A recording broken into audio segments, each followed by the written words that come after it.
Hello दोस्तों, Phoenix study circle में आप लोगों का स्वागत है। तो आज हम लोग बात करेंगे सेल में साइटोप्लाज्म के बारे में। ठीक है। तो साइटोप्लाज्म से पहले हम लोग जो है बात कर लेते हैं थोड़ा डिवीजन ऑफ लेबर का। ठीक है। जो भी लिविंग सेल है तो उसके अंदर कैपेसिटी होता है परफॉर्म करने का कुछ बेसिक फंक्शन। ठीक है। जो एक बेसिक कैरेक्टरिस्टिक है लिविंग बीइंग का, मतलब कोई भी एक सेल है उसके अंदर एक जो है पर्टिकुलर फंक्शन को परफॉर्म करने का कैपेसिटी है। ठीक है। तो उसके लिए अलग अलग जो है ऑर्गेनल बनाया गया है, अलग अलग जो है उसमें जो है वो सिस्टम बनाया गया है जो अलग अलग काम को करेगा। ठीक है। इसी को क्या कहते हैं, डिवीजन ऑफ लेबर कहते हैं या श्रम विभाजन कहते हैं, है ना।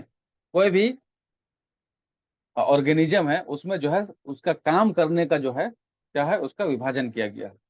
तो इसका मतलब यह है कि different parts of body perform different function. तो जैसे अभी हम लोग बात करेंगे इस लेबर ऑफ डिवीजन के बारे में, जिसमें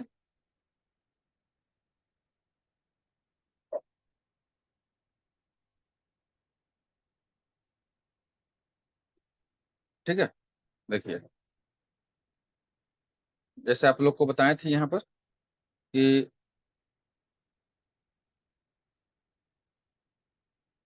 ये जो सेल है और ये न्यूक्लियस। ठीक है।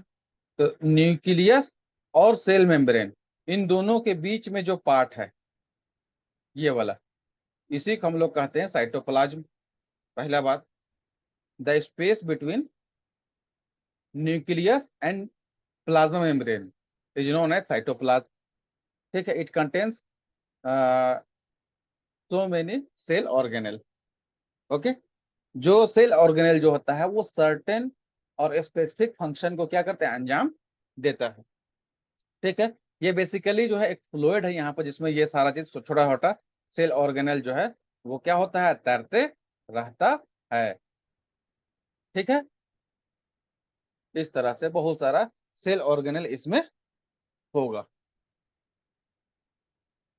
ठीक है। तो चलिए अब इसके बारे में हम लोग थोड़ा सा अभी चर्चा करेंगे। तो साइटोप्लाज्म का पता चल गया, ये एक फ्लूइड होता है इसमें, है ना, विस्कस फ्लूइड है। ठीक है। और यह जो है प्लाज्मा मेम्ब्रेन और जो है न्यूक्लियस के बीच का पार्ट है। ठीक है। और उसमें ढेर सारा जो है सेल ऑर्गेनल होता है। ठीक है।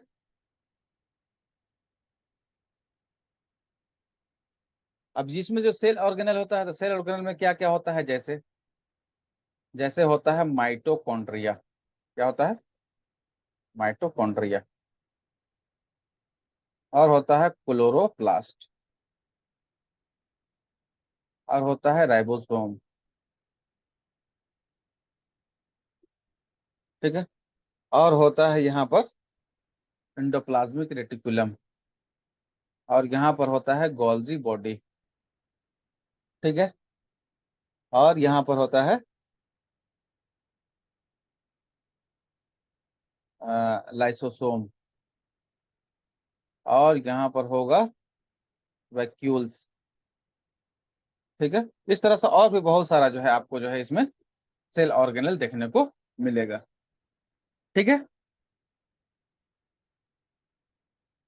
चलिए, तो अब इसके बारे में हम लोग थोड़ा सा एक एक करके अभी यहाँ पर डिस्कस करेंगे कि हाँ ये इन सब का जो है यहाँ पर क्या क्या फंक्शन होता है और इसको क्यों रखा गया है। जैसे डिवीजन ऑफ लेबर है यहाँ पर, तो हर का जो है कुछ स्पेशल स्पेसिफिक कुछ काम होगा।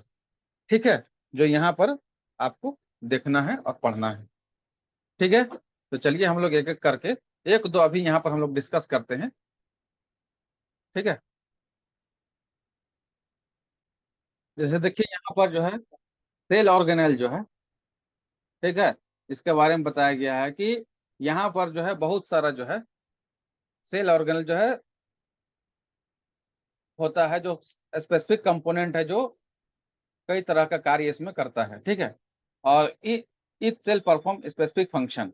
ये मेम्ब्रेन बाउंड स्ट्रक्चर है, माने मेम्ब्रेन से घिरा रहता है ये, माने झिल्ली से घिरा हुआ जो है कुछ स्ट्रक्चर रहता है, जिसको हम लोग जो है सेल ऑर्गेनेल कहते हैं या कोशिकांग कहते हैं, जो स्पेसिफिक फंक्शन को परफॉर्म करता है। ठीक है, ये डिवीजन ऑफ लेबर को भी शो करता है, और ये जनरली जो है मल्टी सेल्यूलर ऑर्गेनिज्म में ये बात पाया जाता है। ठीक है, अब यहाँ पर एक एक करके हम लोग जो है बात करें। जैसे यहाँ पर अभी हम लोग जो है बात करेंगे, वो इंडोप्लाज्मिक रेटिकुलम का बात करेंगे। किसका करेंगे? Endoplasmic reticulum. ठीक है, इसको हिंदी में कहते हैं अंतः द्रव्य जालिका।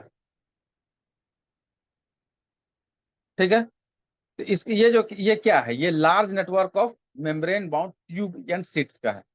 तो ये इस तरह से जो है ट्यूब की तरह जो है, इस तरह से ये अंतःद्रव्य जालिका जो है कोशिकांग में, साइटोप्लाज्म में ये पाए जाते हैं। ठीक है, और ये दो तरह का होता है। एक होता है smooth endoplasmic reticulum, S for smooth, मतलब चिकना, और आर फॉर होता है रफ, माने खुरदरा। ठीक है, इंडोप्लाज्मिक रेटिकुलम। तो स्मूथ वाला का काम है मैन्युफैक्चर करना ऑफ फैट और लिपिड मॉलिक्यूल। ये क्या करता है? फैट या लिपिड मॉलिक्यूल का विनिर्माण करता है, मैन्युफैक्चर करता है।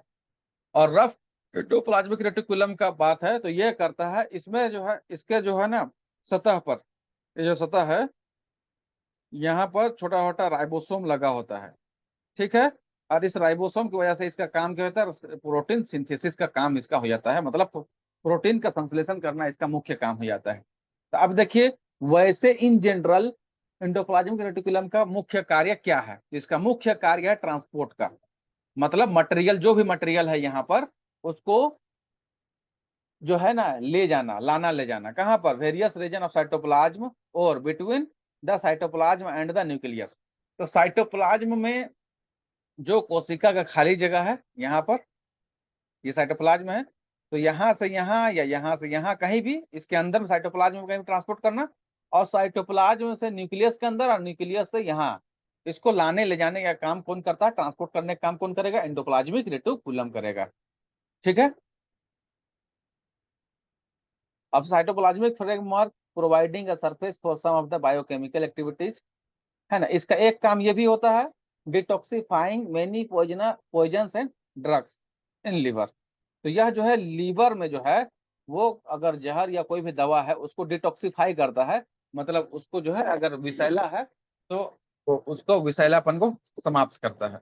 ये इसका दो काम तो याद रखना है आपको। ठीक है, एक कि ये ट्रांसपोर्ट करता है साइटोप्लाज्म एक जगह से दूसरा जगह, या फिर जो है न्यूक्लियस से साइटोप्लाज्म में, है ना, मटेरियल का जो पदार्थ है वहां उसको लाने ले जाना करता है। और दूसरा जो है लीवर में जहर को जो है क्या करता है? डिटॉक्सिफाई करता है, उसको अविशैलीकृत करने का काम करता है। और ये दो तरह का होता है ना, स्मूथ एंडोप्लाज्मिक रेटिकुलम और रफ एंडोप्लाज्मिक रेटिकुलम।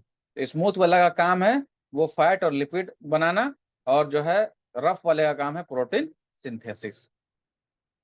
ठीक है, अब जो है थोड़ा गोल्जी एपरेटस या गोल्जी बॉडी इसको कहते हैं, हिंदी में भी यही नाम है, क्योंकि कैमिलो गोल्जी नामक जो है एक वैज्ञानिक थे, कैमिलो गोल्जी, है ना, इन्हें इन्होंने इसको डिस्कवर किया था, इसलिए इन्हीं के नाम से इसको गोल्जी बॉडी या गोल्जी एपरेटस या गोल्जी निकाय इनका नाम रखा गया। ठीक है, तो यह system of membrane bound vesicles है, फ्लैट सीज की तरह, अरेंज्ड इन पैरेलल सिस्टम्स। अब देखिए ये जो है ना इस तरह से जो है, ऐसा जो है ये भी इस तरह से सजा हुआ सिस्टम की तरह जो है, पाइप की तरह झिल्ली से घिरा हुआ जो है क्या है? फ्रेमवर्क या नेटवर्क है। ठीक है, और ये जो है इसका जो है मुख्य काम जो है, देखिए यहाँ फंक्शन जो है इसका तीन फंक्शन है। पहला storage, modification and packaging of products. तो जो भी मटेरियल यहाँ पर हमारे सेल में काम होता है, जो भी मटेरियल यहाँ पर आता है उसको स्टोर करना, उसको मॉडिफाई, उसको संवर्धित करना, और फिर उसको पैकेज करना। तो बेसिकली पैकेजिंग का काम है इसका। क्या काम है इसका? गोल्जी एपरेटस का मुख्य काम क्या है? पैकेजिंग करना।